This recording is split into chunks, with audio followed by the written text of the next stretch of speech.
Welcome to my summary of learning for ECNI 834. The start of this journey was understanding what is blended and online learning. Here is what I discovered.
Next, we got right to work planning our course prototypes and choosing our LMS.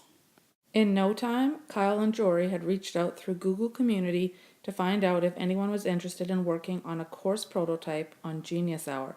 Before long, we had a group of 6 people. The LMS we chose was Google Classroom. We connected through Twitter messaging and met regularly to plan through Zoom. Alec and Katya shared some LMS options for us to choose from. Even though we had chosen Google Classroom, I spent some time looking further into other LMS options such as Canvas, one of the many great options available that I was unaware of before. In week 3, we were assigned readings. Beyond the LMS by Audrey Waters reminded me to be cognizant of choosing EdTech tools and how important it is for educators to ask ourselves these important questions. Does it enhance student learning? Does it provide individualized, blended, and/or interactive learning? Or am I replacing an EdTech tool with an Education 1.0 tool and thinking that I'm enhancing learning just because my students are using a computer? Our next task was to choose suitable tools to include in our content modules. There definitely were many to choose from, ranging from content resources, options for creating artifacts, presentation, screencasting, narration, storytelling, and movie editing tools, as well as specialized apps or websites. Week 4, we were asked to choose a unit of digital instruction.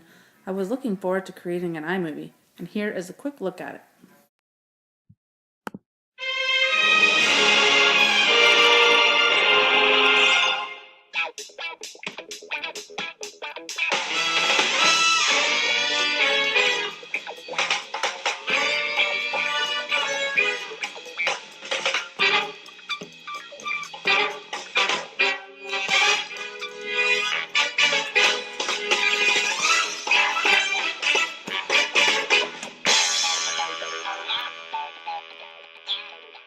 As our course prototypes were being created, my grade 4s were hard at work on their Google Classroom presentations using Google Slides.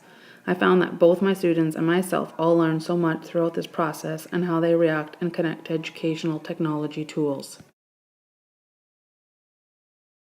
As we were working on our Genius Hour course prototypes, my grade 4 students were working on a Google Slides presentation that I assigned to them using Google Classroom. I provided them with presentation guidelines as well as some websites and video information for them to use. There's a checklist that they could follow to make sure they had all the correct slides and information. Here is an example of a student's work. I did not spend a lot of time teaching how to use Google Slides. I just let the students teach each other, and I was there as a support. I think it worked well. The students learned from their mistakes and helped each other out all the time. They definitely enjoyed adding pictures with their information.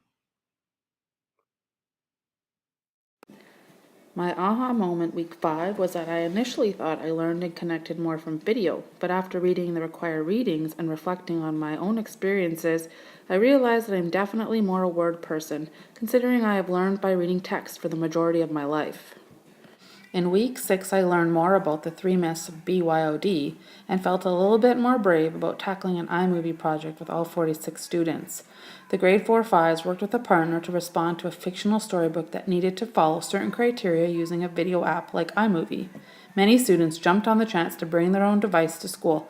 It was a huge success and everybody was very engaged and thrilled to share their final video. Now that everyone's course prototypes are complete, I look forward to starting Genius Hour with my students. Google Classroom provides a commenting section and email for back and forth communication between student and teacher.